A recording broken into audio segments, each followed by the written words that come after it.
Alhamdulillah teman-teman semua, jumpa lagi bersama Mimin tentunya di cerita novel kita ya. Dan semoga teman-teman bisa terus terhibur dengan cerita-cerita yang Mimin bagikan. Oke, jangan lama-lama, kita gaspol lagi. Bab 77-78. Montir cantik milik CEO. Dari mana saja kalian? Seperti seorang pencuri, Nyonya Sophie dan Vanya masuk ke dalam rumah dengan mengendap-endap. Ini sudah tengah malam dan keduanya baru pulang. Entah apa saja yang mereka lakukan di luar sana. Tuan Zack melipat tangan di depan dada, menatap tajam Nyonya Sophie dan Vanya bergantian. Dia sudah lelah terus mentolerir kelakuan ibu dan anak itu yang selalu sesuka hati datang dan pergi dari rumahnya tanpa mengenal waktu.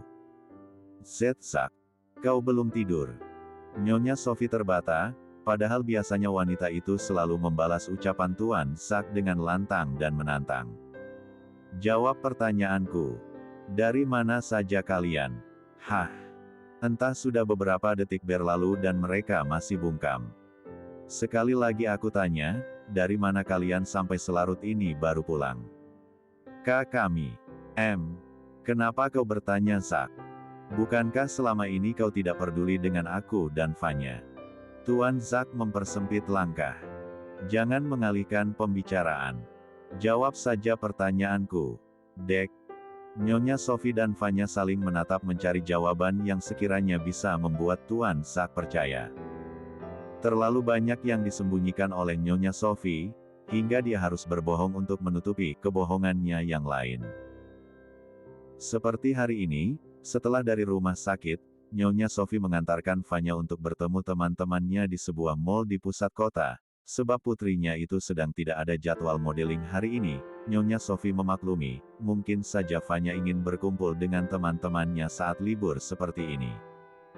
Kemudian mereka berdua pun berpisah di lobi mall tersebut. Vanya masuk ke dalam bangunan megah dan mewah itu seorang diri, sementara Nyonya Sophie pergi ke sebuah tempat di mana ada seseorang yang selalu menunggunya. Seseorang yang sama yang sejak dulu selalu meminta imbalan, dengan dalih sebagai balasan atas pekerjaannya yang penuh resiko di masa lalu. Ya, dia adalah Irham. Alexandra pun pernah melihat pria itu satu kali ketika pria tersebut menjemput Nyonya Sophie dan Vanya di sebuah rumah sakit di Bandung yang mana pada saat itu Tuan Zack akan dibawa oleh ambulans ke rumah sakit yang lebih besar di ibu kota. Sebenarnya Irham adalah mantan kekasih Nyonya Sophie. Namun entah sejak kapan mereka kembali bersama lagi. Dan tanpa seorang pun tahu, selama ini Nyonya Sophie mendapat kepuasan batin dari pria itu yang tak pernah dia dapatkan dari suaminya sendiri. Bahkan Vanya pun tidak tahu akan kelakuan ibunya yang busuk itu. Nyonya Sophie mengenalkan Irham pada Vanya sebagai saudara jauh, bahkan Vanya memanggil Irham dengan sebutan Om. Ya, seperti itulah drama yang dirangkai selama bertahun-tahun oleh wanita ular tersebut. Sementara Nyonya Sophie memuaskan hasratnya dengan Irham, sang putri pun tak jauh beda kelakuannya dengan sang ibu. Teman-teman yang Vanya katakan pada ibunya sebagai alibi, agar mendapat izin pergi ternyata hanya sebuah kebohongan semata. Ternyata di sana Vanya pun bertemu dengan kekasihnya yang seorang fotografer itu. Mereka sudah janjian sebelumnya. Vanya bahkan tak berjalan-jalan di mall itu. Dia langsung menuju parkiran yang ada di basement pusat perbelanjaan tersebut, untuk menemui kekasihnya yang sejak beberapa menit lalu setia menunggu Vanya di dalam mobilnya. Setelah kedua wanita itu puas meneguk manisnya surga dunia dengan pria masing-masing, mereka kembali ke rumah secara terpisah namun secara kebetulan bertemu saat sudah tiba di rumah mewah tempat tinggal mereka. Aku habis menemani Vanya pemotretan dengan agensinya di luar kota. Nyonya Sophie menoleh pada Vanya, memainkan mimik wajah seakan berkompromi agar Vanya mengikuti drama yang kembali dibuatnya. Iya, Dat. Benar. Kami baru pulang dari luar kota. Hoam. Vanya menguap cukup panjang, menampilkan raut kelelahan. Tuan Zack tak serta-merta langsung percaya, namun ini sudah terlalu malam untuk membuat keributan. Aku peringatkan. Ikuti aturanku jika kalian masih ingin tinggal di sini. Jika tidak, kemasi barang-barang kalian dan pergi dari rumahku secepatnya. Dek, Nyonya Sophie membelalakkan matanya. Bukankah jika Tuan Zack sudah berkata demikian sudah jatuh talak? Apa maksudmu, Zack? Kau mengusir aku dan putrimu? Tidak. Aku hanya ingin menegaskan pada kalian berdua, bahwa rumah ini masih atas namaku, jadi siapapun termasuk kalian berdua harus ikut aturan yang aku buat di rumah ini tanpa bantahan. Setelah mengatakan itu Tuan Zack pergi meninggalkan kedua wanita itu, yang masih mematung mencerna setiap kata yang Tuan Zack lontarkan beberapa detik lalu. Ibu, tunggu. Fanya memekik memanggil ibunya yang sudah beranjak dari sisinya. Pergilah ke kamarmu, Fanya. Ini sudah malam. Tanpa berbalik Nyonya Sophie berkata pada putrinya dengan suara tertahan. Tak ada hati yang tak patah, tak ada yang baik-baik saja. Jika seseorang yang dicintai memutuskan untuk berpisah begitu saja. Meski tak ada kata perpisahan yang jelas namun dari kata yang terlontar mengisyaratkan bahwa suaminya sudah tak lagi mengharapkan kehadirannya di rumah itu. Belasan tahun tentu bukan waktu yang singkat bagi Nyonya Sophie. Meskipun hubungan yang dijalani toksik, namun tetap ada rasa tidak rela melepaskan begitu saja pria yang pernah mengisi hatinya selama ini. Hiks. Hiks. Air matanya luruh, Nyonya Sophie menangis di balik pintu kamarnya yang baru saja tertutup. Zack, kenapa kau tidak bisa melihat ketulusanku sedikit saja? Tangisan itu pecah dan terdengar begitu pilu. Sepertinya Erik menservismu begitu baik sampai kau lupa jalan pulang. Dek. Fanya mematung dengan posisi tangan tengah memegang handle pintu kamarnya. Ups. Apa bicaraku terlalu vulgar? Mendengar kalimat sarkas yang ditujukan padanya membuat Fanya refleks langsung menoleh ke sumber suara. Apa urusanmu? Hah? Fanya mengangkat kepala dengan kedua alisnya yang ikut naik seakan menantang. Rahang Fanya mengeras. Dari raut wajahnya dia seperti hendak menelan alih hidup-hidup. Namun Alexandra membalasnya dengan tersenyum puas. Ah, ini kesempatan emas. Dan kesempatan ini juga akan Ale gunakan untuk memberi pelajaran pada ibu dan adik tirinya. Tidak perlu main kasar. Luka yang mereka torehkan lambat laun akan kembali pada diri mereka sendiri. Astaga, Fanya. Lihatlah kerutan di wajahmu. Cek cek cek. Sepertinya kamu itu terlalu banyak marah-marah seperti ibumu. Ale menyunggingkan senyumnya semakin lebar, sementara Fanya mengepal tangannya kuat, hingga menampakkan urat-urat hijau di kulit putih nan mulusnya. Sudah ah. Terlalu lama berada di dekatmu aku jadi takut ketularan keriput. Tidak lucu kan, jika calon istri Kak Leo ini terlihat sudah banyak keriput sepertimu. Ale berlalu dengan suara kekahan yang terdengar menyakitkan di telinga Fanya. Tak lupa Ale menyebut nama Leo dengan penuh penekanan. Selalu bersikap polos dan lemah lembut, apa kau tidak muak, Fanya? Aku tak tertarik mengikuti drama kalian berdua. Kita lihat, sampai kapan kau dan ibumu berpura-pura menjadi korban. Bab 78. Oh. Leo melenguh panjang, menandakan dirinya akan segera bangun. Pria itu mulai mengerjapkan matanya sedikit demi sedikit seraya merenggangkan otot-otot tangannya yang terasa kaku dan pegal. Kedua netranya berkeliling menyapu setiap sudut ruangan, untuk mencari keberadaan seseorang bahkan sebelum kesadarannya terkumpul sempurna. Astaga, jam berapa ini? Tanyanya pada diri sendiri lalu segera berlari menuju kamarnya untuk melihat jam.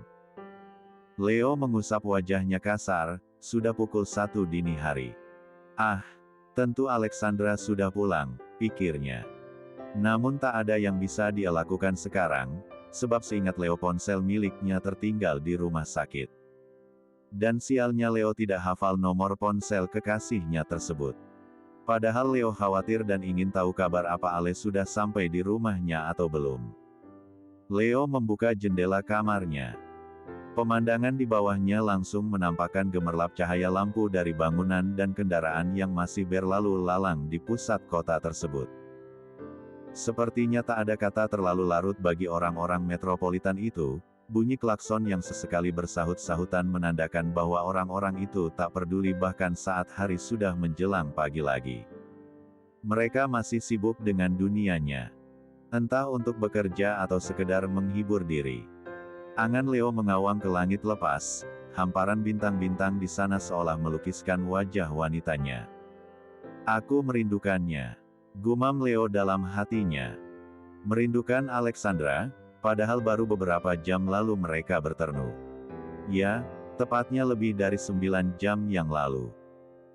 Leo terlelap begitu lama, mungkin karena tubuhnya yang meminta jatah lebih lama, untuk beristirahat atau mungkin juga karena terlalu nyaman tidur sambil mem-3 tebu ale. Kruyuk, kruyuk. Tiba-tiba lamunannya terhenti saat terdengar bunyi gemuruh di perutnya. Ah, lapar sekali. Gumamnya sambil memegang perutnya. Tentu saja Leo lapar, tadi di rumah sakit saja dia tidak sempat menyelesaikan makan karena ada gangguan. Dan sekarang sudah pukul 1 tentu cacing-cacing di perutnya sudah kembali berdemo minta segera diisi. Namun dengan lunglai Leo berjalan menuju dapur, dia tahu pasti tak ada apapun yang bisa dia masak. Leo ingat dia belum sempat meminta Angga untuk merefil ulang kulkas untuk kebutuhannya di apartemen. Tapi tak apalah, air mineral pun pasti bisa mengganjal perutnya sampai besok pagi. Sebenarnya Leo bisa saja menghubungi Angga, nomor pria itu sudah dicatat di buku telepon tepat di samping pesawat telepon miliknya di atas nakas di ruang tamu apartemen tersebut. Namun Leo tak ingin mengganggu waktu istirahat Angga. Biarlah malam ini dia membiarkan Angga tenang walau sekejap. Lagi pula Leo juga bukan manusia yang tak punya hati, yang sampai tega membangunkan Angga hanya untuk meminta asistennya itu membawakan ponselnya ke apartemen. Dek, apa ini? Saat Leo tiba di dapur, Leo melihat di atas meja ada bungkusan seperti makanan.